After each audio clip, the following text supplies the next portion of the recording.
हरे कृष्णा, राधे राधे। आप सभी का दिन शुभ और मंगलमय हो और भगवान श्री कृष्ण की कृपा आप सभी भक्तजनों पर सदा बनी रहे। आज सुनिए कार्तिक मास महात्म का अध्याय 18। आज का दिन शुभारंभ करने से पहले आपको सुनाते हैं कार्तिक स्नान की कहानी। एक समय की बात है, किसी गांव में एक बूढ़ा ब्राह्मण रहता था और उसके 7 बहुएं थीं। एक बार कार्तिक का महीना आया और उसने अपनी बहुओं से कहा कि मैं कार्तिक का स्नान करूंगा, क्या तुम इसे निभा दोगी? 7 में से 6 बहुओं ने मना कर दिया, लेकिन बड़ी बहू ने कहा कि मैं निभा दूंगी। बूढ़ा ब्राह्मण हर रोज सुबह उठता और नदी पर स्नान करके घर आता। गीली धोती को वह बड़ी बहू के आंगन में सुखा देता। जैसे जैसे उस गीली धोती में से पानी की बूंदें जमीन पर गिरती, वैसे ही वह हीरे मोतियों में बदल जाती। धोती से हीरे मोती गिरते देख बाकी 6 बहुओं से रहा नहीं गया और वह बोली कि हम भी बूढ़े ब्राह्मण को अपने यहाँ नहाने को बोलते हैं। उन्होंने कहा कि पिताजी, आप कल से हमारे यहाँ कार्तिक नहा लेना। बूढ़े ब्राह्मण ने कहा कि ठीक है, मुझे तो नहाना ही है, मैं तुम्हारे यहाँ नहा लूँगा। ब्राह्मण सुबह सवेरे स्नान करके आया और धोती उसने दूसरी बहू के आंगन में सुखाने के लिए डाल दी, लेकिन यहाँ हीरे मोती की बजाय कीचड़ टपकने लगा।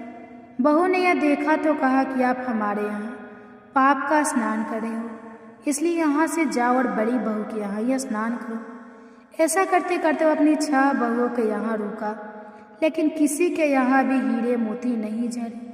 यह सब देखकर तो उसकी बहू को बड़ा गुस्सा आया और कहने लगी कि हमारे यहाँ रहकर तुम पापी मन से नहाते हो, इसलिए तो हमारे आंगन में कीचड़ कीचड़ हो गया।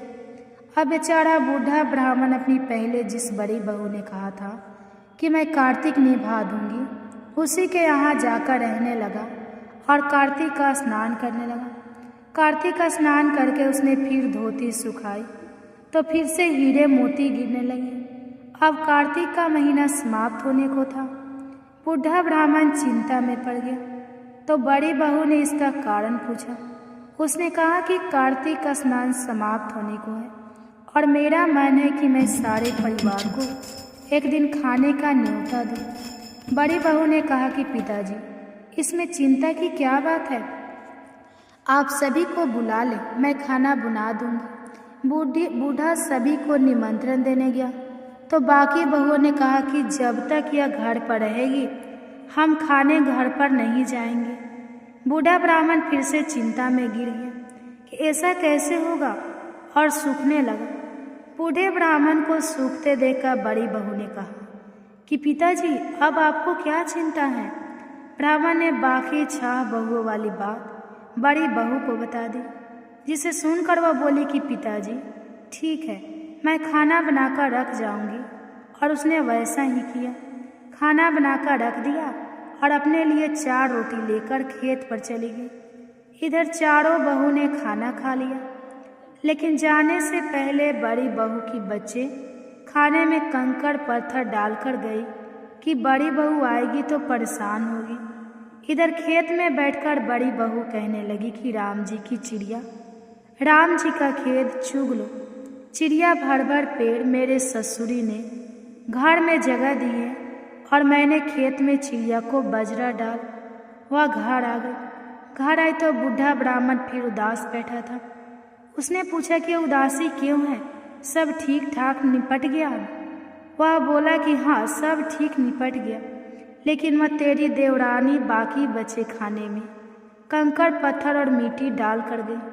बहू ने कहा कि कोई बात नहीं पिताजी, मैं तो अपने लिए 4 रोटी फिर बना लूँगी। बहू बूढ़े ब्राह्मण से बात कर घर के अंदर जाकर खाने को देखती है, लेकिन वह देखती है कि जिस खाने में वह सब कंकड़ पत्थर डालती है वह हीरे मोती में बदल गया। घर की जगह महल खड़ा हो गया और धन दौलत से भर गया।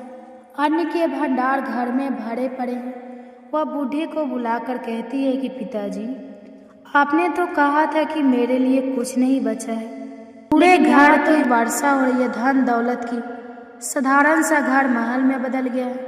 बूढ़ा ब्राह्मण सब चीजें देखकर बोला कि बेटी, तुमने सच्चे मन से कार्तिक का स्नान सच्चे मन से निभाया था, लेकिन बाकी बहुओं ने पापी मन से इसे निभाया, इसलिए कार्तिक देवता तुमसे प्रसन्न हुए और यह फल दिया है। हे कार्तिक देवता, जैसे अपने बूढ़े ब्राह्मण पर कृपा की, जैसी बहू पर कृपा की, वैसे ही सब पर करना। कार्तिक के देवता की जय। अब सुनिए आज का कार्तिक मास महात्म्य। इससे पहले की वीडियो में आपने अदिति की कथा सुनी थी। सूत जी के इस प्रकार कहने पर ऋषि आश्चर्यपूर्वक कहने लगे कि हे सूत जी, इतनी आश्चर्य की बात है कि अदिति अग्नि में नहीं जली और ना ही उसे इसका पता ही चल पाया। तब सूत जी कहने लगे, हे ऋषियों, इसमें आश्चर्य की क्या बात है? जिन भगवान के स्मरण मात्र से ही सारे संकट दूर हो जाते हैं, उनका ध्यान करने वाले भक्त को भला कौन कष्ट दे सकता है? जब अग्नि शांत हुई तब भगवान विष्णु स्वयं अदिति के सामने प्रकट हो गए और बोले, हे देव माता, तुम्हारे इस कठिन तप से हम अति प्रसन्न हैं। आप इच्छित वर मांगिए। भगवान विष्णु को अपने सम्मुख साक्षात उपस्थित देखकर अदिति जी ने विनम्र भाव से भगवान की स्तुति करते हुए कहा कि हे भगवान, आपके स्मरण मात्र से समस्त क्लेश दूर हो जाते हैं और आपके चरण कमल की सेवा करके भक्तजन परम सिद्धि को प्राप्त करते हैं। ऐसे भगवान को मेरा सादर नमस्कार है। देवता, नदी और समुद्र आदि सब कुछ आप ही हैं, इसलिए आप मेरे पुत्रों की रक्षा कीजिए और निष्क राज्य दीजिए। अदिति जी के यह वचन सुनकर भगवान कहने लगे, हे देव माता, अब मैं पुत्र के रूप में आपके यहाँ जन्म लेकर असुरों का संहार करूँगा। ऐसा कहकर अपने कंठ की माला अदिति को देकर भगवान अंतर ध्यान हो गए। इसके पश्चात देव माता अदिति अपने आश्रम में चलिए। यथा समय अदिति जी ने हजारों सूर्य के समान तेजस्वी कमल नयन, शंख चक्र, पज्ञ कमंडल और पीताम्बरधारी मुनियों द्वारा स्तुति किए जाने योग्य, भक्तों के प्रिय और दुष्टों के संहार करता वामन भगवान को पुत्र रूप में प्राप्त किया। वामन भगवान को अपने आश्रम में देखकर कश्यप आदि ऋषियों ने भगवान की स्तुति की। तब वामन भगवान कश्यप जी से कहने लगे, हे पिताश्री, हम प्रसन्न हैं, आपके समस्त मनोरथ पूर्ण हो। हमने अब तक 2 बार आपके घर में जन्म लिया है और आगे भी जन्म लेंगे। उधर राजा बलि ने दैत्य गुरु श्री शुक्राचार्य जी की अध्यक्षता में बड़ा भारी यज्ञ आरंभ कर दिया, जिसमें हवि ग्रहण करने के लिए उन्होंने लक्ष्मी जी सहित विष्णु भगवान का आवाहन किया। उसी समय भगवान बटुक ब्रह्मचारी के रूप में वहां पर उपस्थित हुए। भगवान के बने ब्रह्मचारी रूप में होते हुए भी ऋषि लोग ज्ञान दृष्टि से उनको पहचान गए। उन्हें देखकर दानव गुरु शुक्राचार्य जी ने राजा बलि को सारी स्थिति से अवगत करा दिया। दैत्य गुरु शुक्राचार्य जी ने राजा बलि को बोने ब्रह्मचारी के रूप में भगवान के आने का कारण बताते हुए कहा, हे राजा बलि, तुम्हारा राज्य प्राप्त करने के लिए ही अदिति के गर्भ से जन्म लेकर भगवान विष्णु स्वयं इस रूप में तुम्हारे यज्ञ में आए हैं और मैं तुम्हें इस समय सचेत कर रहा हूँ कि दान के रूप में उन्हें कुछ भी मत देना, वरना छले जाओगे। इसके उत्तर में बलि कहने लगा, हे गुरुदेव, आप मुझे अधर्म का उपदेश क्यों दे रहे हैं? घर आए हुए याचक को दान न देना अधर्माचरण नहीं तो क्या है? अगर विष्णु भगवान स्वयं याचक बनकर मेरे द्वार पर आए हैं तो इससे बढ़कर मेरे लिए सौभाग्य की और क्या बात हो सकती है? मैं जितने यज्ञ आदि करता हूँ वे सभी भगवान विष्णु को प्रसन्न करने के लिए ही तो करता हूँ, इसलिए बटुक रूप में वे जो कुछ भी मांगेंगे मैं अवश्य दूंगा।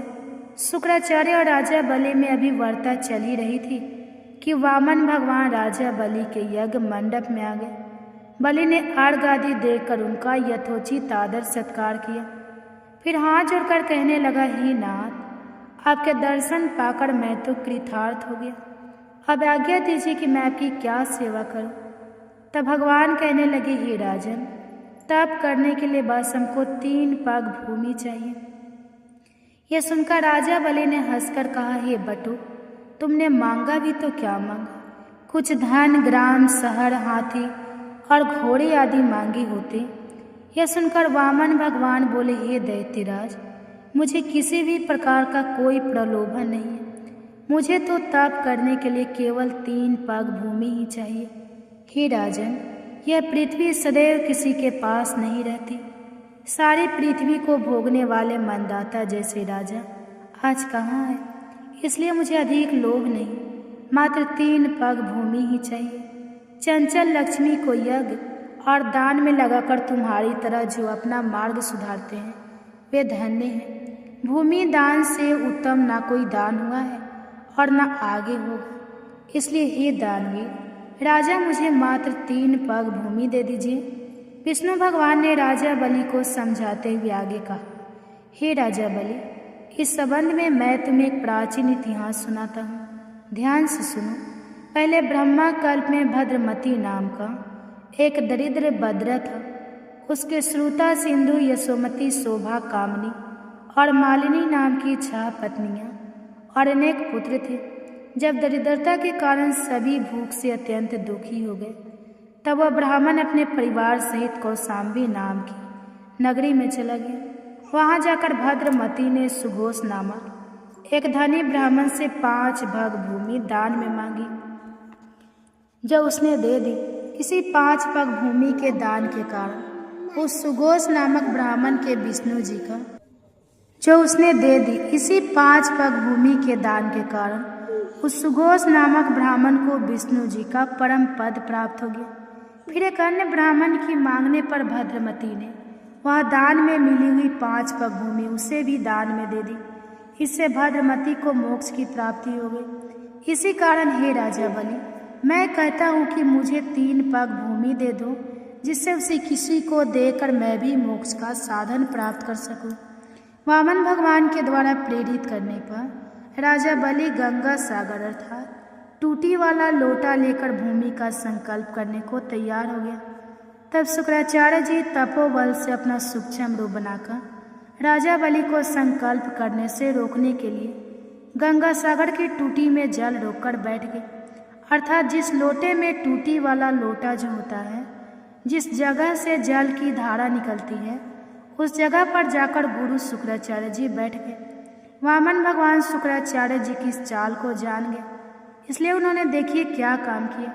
उन्होंने एक तेज नोक वाली कूसा लेकर लोटे की टूटी के छेद में डाल दी, जिससे शुक्राचार्य जी की एक आंख फूट गई और से राजा की अंजलि में जल आ गया। राजा बलि ने फिर 3 पग भूमि देने का संकल्प ले लिया। उसी समय भगवान विराट रूप धारण करके ब्रह्मलोक तक बढ़ गए और फिर उन्होंने 2 पंडोडलिया भगवान के पांव के अंगूठे से ब्रह्मांड फूट गया और फूटे हुए मार्ग से पानी के अनेक स्रोत बहने लगे। भगवान विष्णु का पैर उस जल से धुल रहा। वही लोक पावन जल ब्रह्मा आदि देवताओं को पवित्र करता हुआ सप्त ऋषियों से सेवित सुमेरु पर्वत पर पड़ा और गंगा जी के नाम से विख्यात हो गया।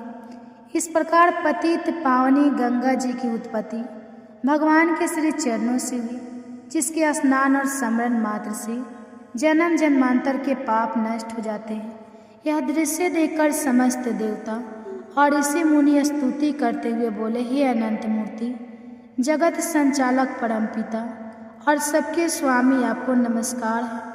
इस प्रकार स्तुति सुनकर भगवान ने फिर उन सभी देवताओं को उनका अपना अपना स्थान दिला दिया और बलि को रसातल भेजते हुए उसे दान दिया। अग्नि में बिना मंत्र उच्चारण के जो हवन किया जाएगा वह तथा को पात्र को अपवित्र के दिए गए दान का फल तुम्हें प्राप्त होगा। इस प्रकार भगवान ने देवताओं को सुंदर स्वर्ग और बलि और अन्य देवताओं को पाताल लोक दे दिया। ऐसा करने के बाद विराट भगवान पुनः वामन रूप हो गए। तब समस्त देवताओं और ऋषि मुनियों ने भगवान की पुनः स्तुति की। जय श्री कृष्ण। आज का अध्याय समाप्त हुआ। इसके आगे का वृत्तांत आप अगले अध्याय में सुनिए। आप सुनिए श्री तुलसी चालीसा पाठ और तुलसी माता की आरती। इसके आगे का वृत्तांत आप सभी अगले अध्याय में सुनिए। अब सुनिए गंगा जमुना की एक बहुत ही सुंदर पौराणिक कथा। उसके बाद सुनेंगे तुलसी चालीसा पाठ और तुलसी माता की आरती। प्राचीन समय की बात है, गांव था जिसमें 2 बहनें रहती थीं।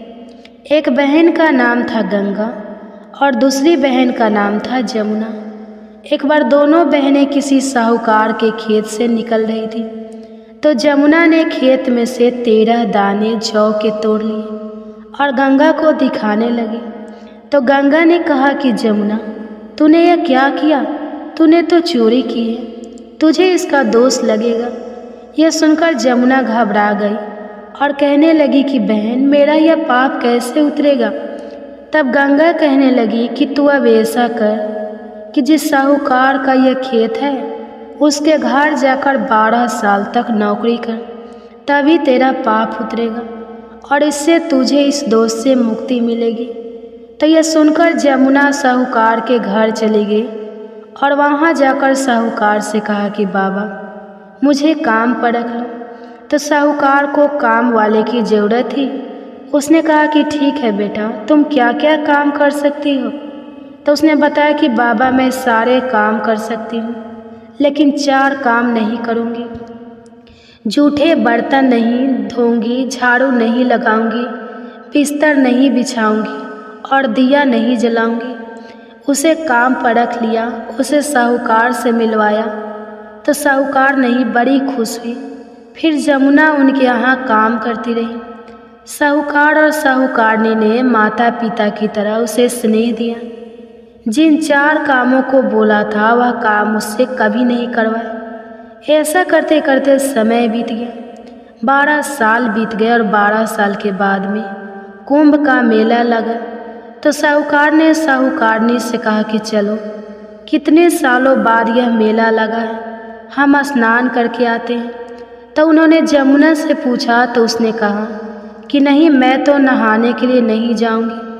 आप ऐसा करना कि कुंभ के मेले में मेरी बहन गंगा मिलेगी तो उसे सोने का सिक्का दे देना और कहना कि इस सिक्के से वह अपने हाथों में सुंदर चूड़ियाँ पहन ले। तो वे दोनों उस सिक्कों को लेकर चल पड़े और कुंभ के मेले में पहुँच गए। वहाँ स्नान करने के बाद में जब वह गंगा से मिले तो उसे वह सोने का सिक्का दे दिया और कहा कि यह तुम्हारी बहन जमुना ने भेजा है। उसने कहा था कि अपने हाथों के लिए सुंदर चूड़ियाँ खरीद लो।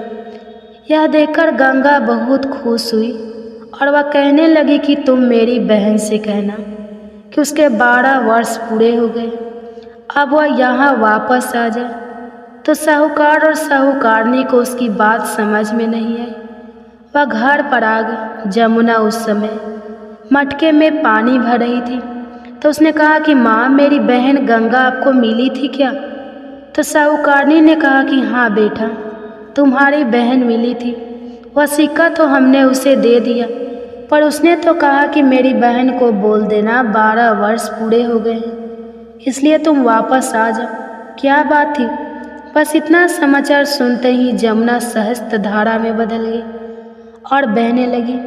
जमुना का यह रूप देखकर साहूकार और साहूकारनी हैरान हो गए कि हमारे घर में जमुना माता ने 12 साल काम किया है, तो हमें तो अब दोष लग गया है। अब तो हम पाप के भागी हो गए हैं। हमारा यह पाप कैसे दूर होगा? और जमुना बहकर गंगा के पास चली गई। तो गंगा ने जमुना से कहा कि तुम साहूकार और साहूकारनी को कुछ कहकर आई हो या ऐसे ही आ गई हो? तो जमुना ने कहा कि मैं तो कुछ भी बताकर नहीं है, तुम्हारा समाचार पाते ही मैं तो बिना बताए आ गई हूँ। फिर गंगा ने कहा कि तू वापस जा, उन्हें दिलासा देकर आ, नहीं तो उन्हें जीवन भर असंतोष रहे और तुम्हें इस तरह बिना बताए भी नहीं आना चाहिए।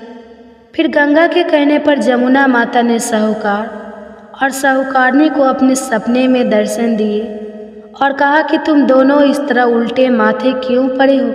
उठ जाओ, खाओ पियो। तो दोनों कहने लगे कि हम कैसे उठे, हमें तो पाप लगा है, क्योंकि हमने उल्टे सीधे और पता नहीं कितने नीच कार्य आपसे करवाए। तो जमुना जी कहने लगी, तुम्हें कोई पाप और दोष नहीं लगा है, दोष तो मुझे लगा था।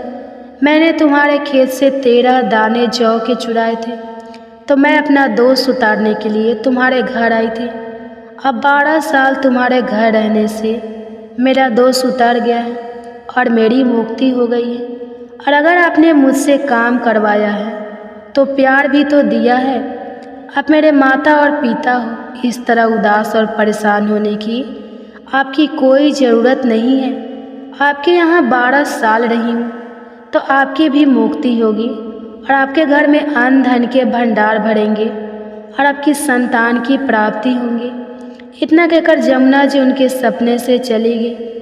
दोनों उठकर देखते हैं कि उनके घर में पहले से अधिक धन हो गया और 10 महीने पूरे होने पर साहूकारी ने बहुत ही सुंदर पुत्र को जन्म दिया।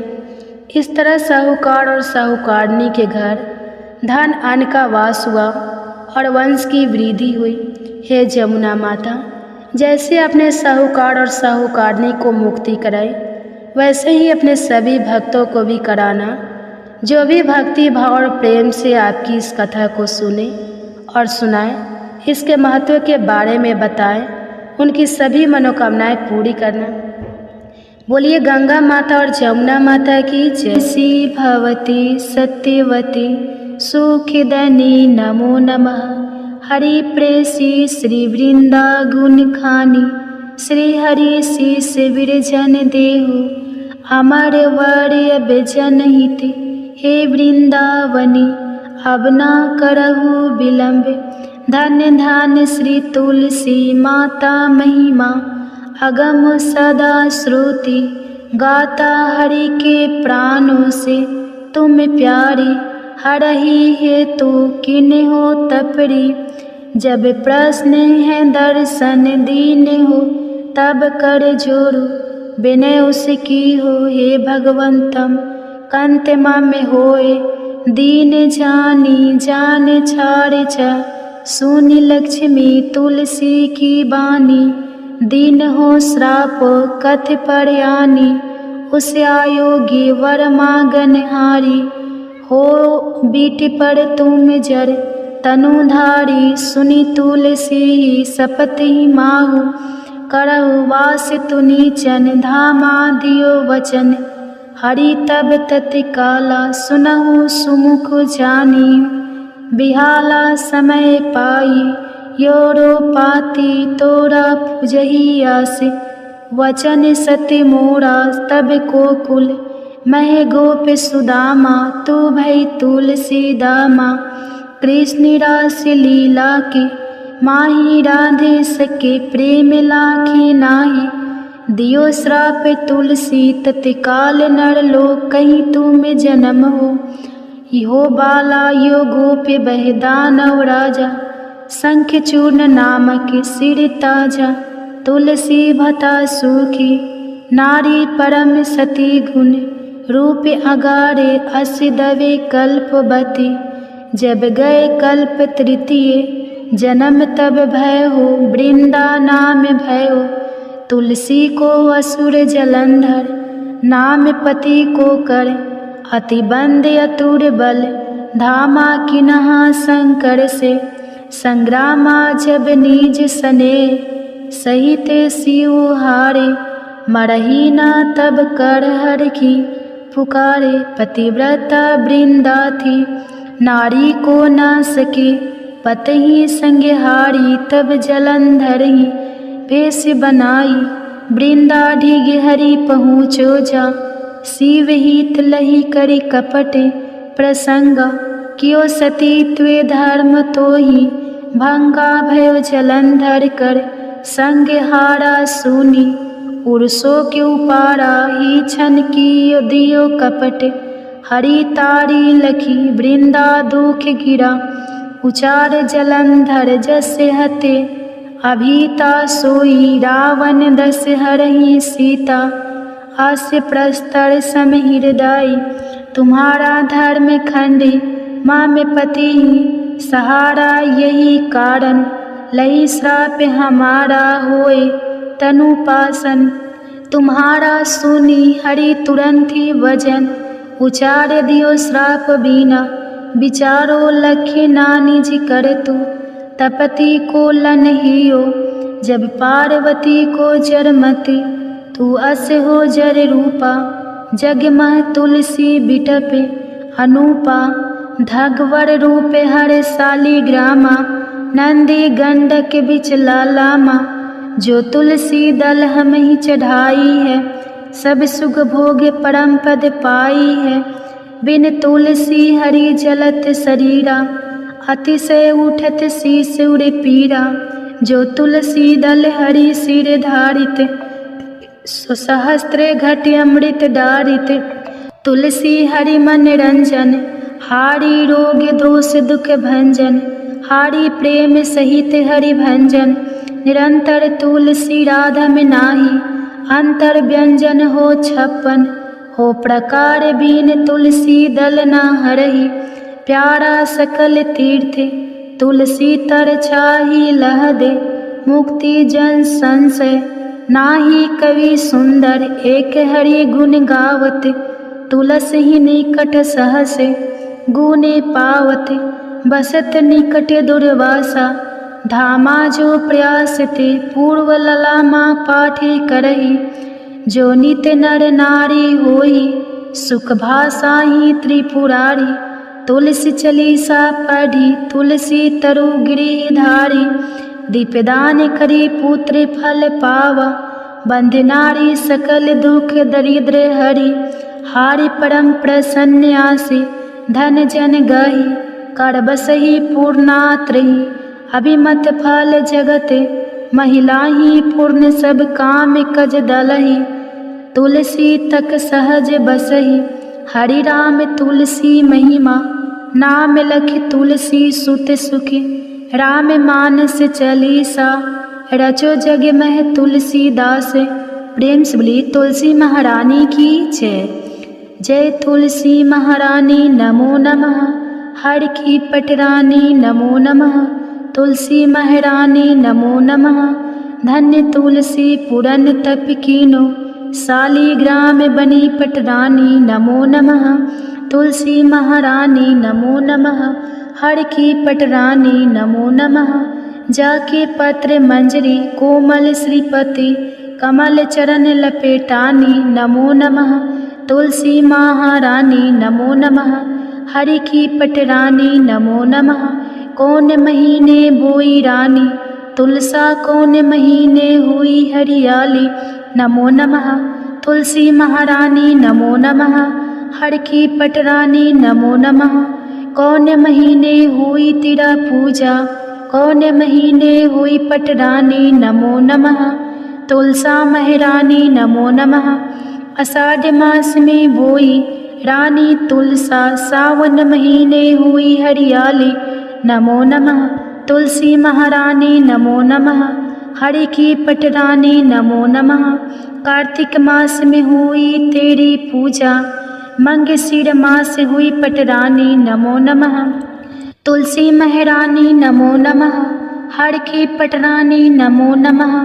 धूप दीप नैवेद्य आरती, पुष्पन की वर्षा बरसानी नमो नमः। तुलसी महारानी नमो नमः, हरि की पटरानी नमो नमः। 56 भोग 36 व्यंजन, बिन तुलसी हरि एक न मानी नमो नमः। तुलसी महारानी नमो नमः, हरि की पटरानी नमो नमः। जो तुलसी को सवेरे गाए, श्री कृष्ण के दर्शन पाए नमो नमः। तुलसी महारानी नमो नमः, हर की पटरानी नमो नमः। जो तुलसी को दोपहर गाए, खीर खांड का भोग लगाए नमो नमः। तुलसी महारानी नमो नमः, हरि की पटरानी नमो नमः। जो तुलसी को सांझ को गाए, श्री कृष्ण की आरती उतारे नमो नमः। तुलसी महारानी नमो नमः, हरि की पटरानी नमो नमः। जो तुलसी को रात को गाए, श्री कृष्ण के चरण दबाए नमो नमः। तुलसी महारानी नमो नमः, हरि की पटरानी नमो नमः। सब सखी मैया तेरा यश गावे, भक्ति दान दीजिए महारानी नमो नमः। तुलसी महारानी नमो नमः, हरि की पटरानी नमो नमः। तुलसी महारानी नमो नमः, हरि की पटरानी नमो नमः। तो उम्मीद है आज की यह वीडियो आपको पसंद आई होगी। अगर वीडियो पसंद आता है तो प्लीज़ वीडियो को लाइक कीजिए, चैनल को सब्सक्राइब कर दीजिए और साथ ही हो सके तो और भी फैमिली फ्रेंड के साथ शेयर कीजिए। आप सभी का कथा सुनने के लिए तहे दिल से धन्यवाद।